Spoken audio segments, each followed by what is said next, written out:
मेरे प्यारे बच्चों, सुभागी देवी इंटरमीडिएट कॉलेज के स्टडी क्लास में आप सभी का स्वागत है। आज कक्षा 9 के बच्चे हिंदी काव्य के अंतर्गत पढ़ेंगे प्रेम माधुरी। आज कक्षा 9 के बच्चे पढ़ेंगे हिंदी काव्य के अंतर्गत प्रेम माधुरी। प्रेम माधुरी के रचयिता भारतेंदु हरिश्चंद्र हैं। भारतेंदु हरिश्चंद्र ब्रज भाषा में इस काव्य को लिखे हैं। किस भाषा में? ब्रज भाषा में। और इस जो काव्य है इसमें वर्षा ऋतु का वर्णन किया गया है। आपको इस काव्य में वर्षा ऋतु का वर्णन मिलेगा और इस काव्य की आज हम व्याख्या इस वीडियो के माध्यम से आपको बताने जा रहा हूँ। तो आप लोग देखें।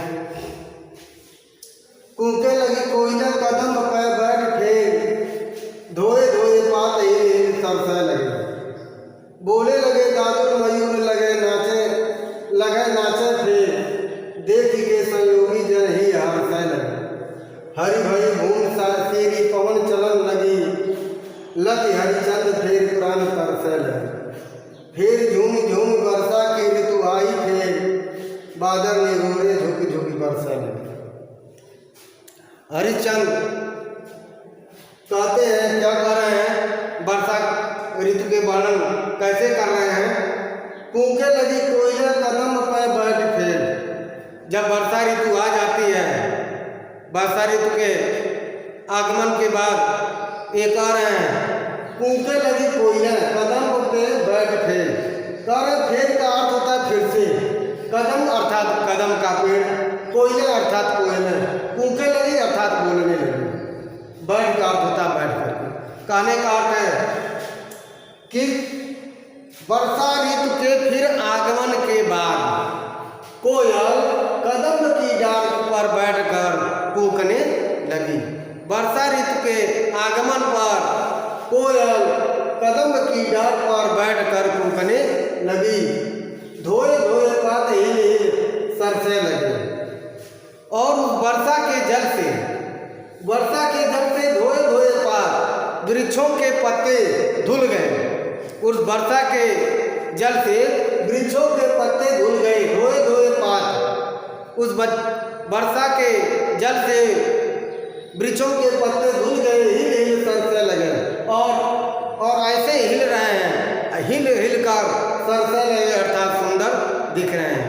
वर्षा के जल से धोए गए वृक्षों के पत्ते हिलते हुए अत्यंत सुंदर दिख रहे हैं। बोले लगे दादुर मयूर लगे नाचे फेर, देख के संयोगी जन ही हर्षे लगे। बोले लगे दादुर मयूर लगे नाचे फिर से बोले लगे दादुर का अर्थ होता मेढक। फिर से हम मेढक बोलने लगे। मयूर लगे नाचे और मोर नाचने लगे। यानी अब उनको आभास हो गया अब वर्षा होने वाला है, इसलिए फिर से मेढक बोलने लगे और मोर नाचने लगे। देख के संयोगी जन ही हंसने लगे। यह सब देख करके, यह वातावरण को देख करके, अर्थात पेड़ के पत्ते धुल गए हैं, कदम की डाल पर कोयल बोल रही हैं, मेढक अपने टर की आवाज में बोल रहे हैं और मोर प्रसन्नचित होकर नाच रहे हैं। इन सबको देखकर संयोगी जन अर्थात प्रियजन अर्थात प्रेमी जन के हृदय हर्षे लगे अर्थात हर्षित होने लगे, प्रसन्न होने लगे। यह सब देखकर प्रियजन संयोगी जन अर्थात प्रेमी लोगों के मन जो है हर्षित होने लगे। हरि भई भूमि सीरी पवन चलन लगी, लगी हरिचंद फिर प्राण तरसे लगे। और क्या हुआ? हरि भई भूमि सीरी पवन चलन लगी। संपूर्ण भूमि सारी सीरी का तो सारी है संपूर्ण भूमि हरी भरी हो गई है। संपूर्ण भूमि हरी भरी हो गई है। जब बारिश होता है, नए नए पौधे निकलते हैं और पौधे और वनस्पतियों से पूरी भूमि हरी भरी हो जाती है। उसी की बात कर रहे हैं कि पूरी पृथ्वी हरी भरी हो गई है, पवन चलन लगी। फिर यहाँ पर चलन लगे 2 बार। ये तो सीढ़ी का तो संपूर्ण, फिर सीढ़ी पवन चलने लगे। एक सीढ़ी का अर्थ होता है ठंडी, और ठंडी वायु चलने लगी, ठंडी पवन बहने लगी, ठंडी पवन चलने लगी। ये कह रहे हैं कि सारी भूमि, संपूर्ण भूमि हरी भरी हो गई है और ठंडी पवन चल रही है, चलने लगी, चल रही है। लख हरिचंद फिर प्राण तरसने लगे। लख का अर्थ होता है यह सब देख करके हरिचंद कह रहे हैं। ऐसे भी हो सकता है हरिचंद कृष्ण को भी कहा जाता है। इस प्रकार कृष्ण के प्राण यानी कृष्ण जी से मिलने के लिए हम सबके प्राण तरसने लगे। क्या है? यानी इस समय उनसे मुलाकात, यानी प्रियजन ये सोच रहे हैं, इस समय यानी प्रेमिकाएं गोपियाँ ये सोच रही हैं कि इसी समय कृष्ण जी से हमारे मिलन हो जाए। यह सोच करके उनके प्राण क्या है तरसने लगे, अर्थात उनके वियोग में सोचने लगे कि अब मेरा लग रहा संयोग होगा। ऐसे भी कर सकते हैं, एक ऐसे भी। यह सब देखकर हरिचंद के प्राण फिर से तरसने लगे, अर्थात ये सब बहुत उनको अच्छा दिख रहा था। फिर झूम झूम वर्षा की ऋतु आई, फिर बादल में गोरे झुकी झुकी बरसे लगे। फिर झूम झूम वर्षा की ऋतु आई, फिर झूम झूम, फिर काटता फिर से झूम झूम वर्षा की ऋतु, झूम झूम करके वर्षा की ऋतु आ गई। फिर से झूम झूम करके वर्षा की ऋतु आ गई। झूम झूम करने का अर्थ झमझम बारिश करने के लिए वर्षा की ऋतु आ गई, वर्षा झमझम करने लगी। फिर बादल निगोरे झुक झुक बरसने लगे। फिर से निगोरे बादल, निगोरे का अर्थ ब्रज भाषा में एक गाली है, निगोड़ा कहा जाता है। तो ही फिर निगोरे बादल जो है झुक झुक कर अब बारिश करने लगे। फिर ये बादल निगोड़े झुक झुक करके बारिश करने लगे। इसके बाद एक और पद लिखते हैं, फिर उसकी व्याख्या को बताते हैं।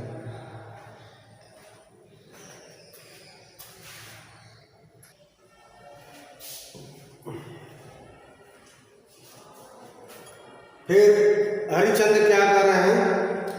जिय पे जो हो अधिकार तो विचार कीजिए, लोक लाज भले बोलो भले निधारिए। नैन श्रोण कर पग सब कर बस भये, उते चली जात इन्हें कैसे को संभालिए।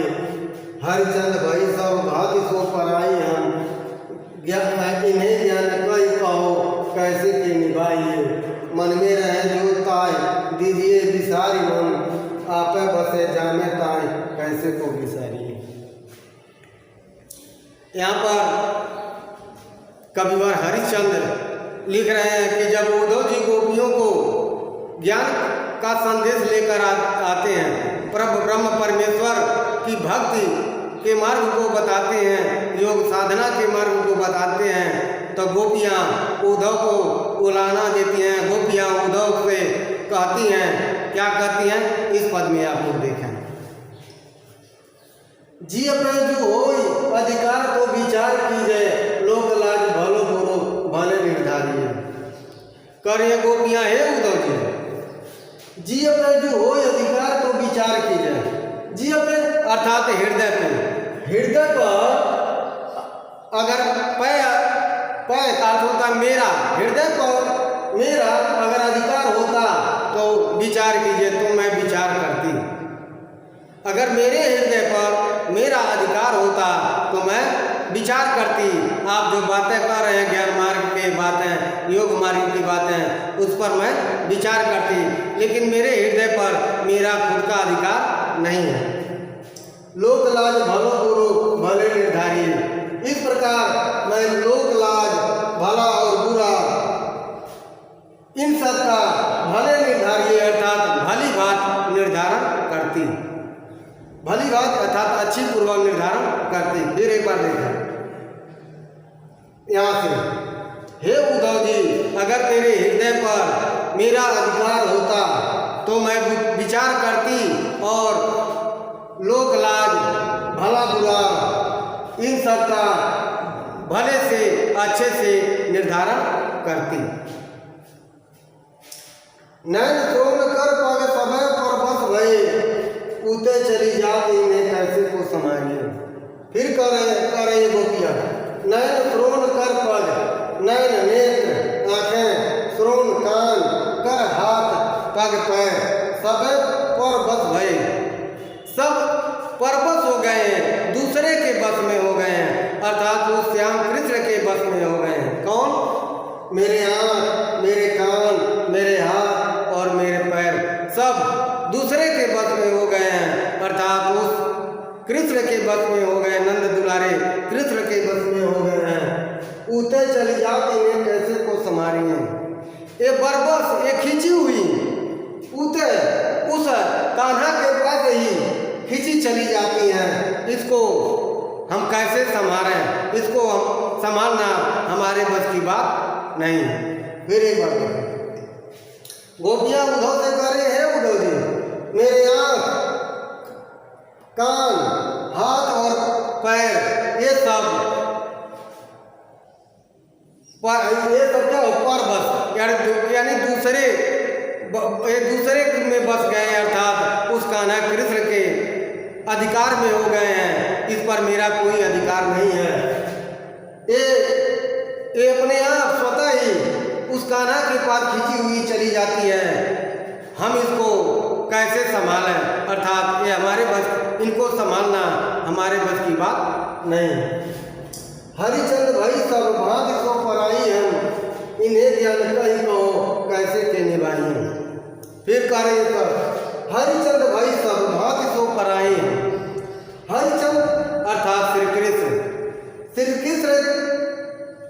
यानी हम हर स्थिति से श्री कृष्ण की हो गई हैं, हर भांति सो पराई हम, इस प्रकार हम अपने से ही पराये हो गए हैं, यानी सब कुछ उस श्री कृष्ण ने ले लिया है, सब कुछ पर श्री कृष्ण का अधिकार हो गया है, इसलिए हमारा मुझ पर यानी मेरा खुद पर ही अपना अधिकार नहीं है। हरिचंद्र भाई सब बात हो पर आई हम, इस प्रकार हमारा कुछ नहीं है, हम बेबस हैं, मेरा मुझ पर ही अधिकार नहीं है, मैं खुद ही मेरा शरीर खुद ही पराया हो गया है, इन्हें ज्ञान कही कहो कैसे के निभाई। जब बताओ इन सब पर मेरा अधिकार ही नहीं है, तो आपके ज्ञान को कही कहो, आपके ज्ञान को तुम ही बताओ, मैं कैसे सुनूं, कैसे कहूं और इसको कैसे निभाऊं। ये उद्धव जी, जब मेरा पूरा अंग अंग शरीर का है, कृष्ण का हो गया है, तब आपके ज्ञान की बातों को मैं कैसे स्वीकार करूं, आपके ज्ञान की बातों को कैसे निभाऊं। फिर आगे देखो, मन में रहे जो ताई दीजे विसार मन, आपे बसे रामे ताई कैसे को विसारिए। मन में रहे जो ताई दीजे विसारियम, अगर कृष्ण जी मेरे मन में रहते तो मैं उनके विसार देती, उनको छोड़ देती, उनको भुला देती। करे गोपिया के मन में रहे जो ताई दीजे विसारी, अगर मेरे मन में कृष्ण जी रहते तो मैं उन्हें विसार देती, लेकिन यहाँ क्या है, कामा लगा गया मन आप है बसे जाने ताई कैसे को विसारिए। मेरा मन तो आप है, अर्थात उस श्री कृष्ण में बस गया है। तो ये बताओ, जब मेरा मन खुद ही दूसरे में बस गया है तो उसको हम कैसे बोल पाएँ, उसको हम कैसे विसार दें, वो यानी मेरे मन को वहाँ से कैसे भुलाया और बिसराया जा सकता है। अगर वह कृष्ण वह कान्हा हमारे मन में होता तो हम उसे भूल सकती थी, विसार सकती थी, लेकिन हे उद्धव तुम ही बताओ, जब मेरा मन ही उनमें बस गया है तब मेरे मन पर मेरा ही अधिकार नहीं है, तब प्यारे श्री कृष्ण का अधिकार है। तो ये बताओ उस मन को वे कैसे विसार दें, अर्थात मेरे प्रत्येक अंग पर मेरा अधिकार अब नहीं है, जिससे मैं अब तुम्हारे ज्ञान, योग और ब्रह्म इन सब के भक्तिमय पूर्ण बातों को स्वीकार नहीं कर सकती। इस प्रकार हे उद्धव, ये सब ज्ञान की बातें हमें बताना मूर्खता है और ये सब ज्ञान की बातें कहीं और जाकर बताओ, क्योंकि मेरे प्रत्येक अंग पर मेरा अधिकार नहीं है।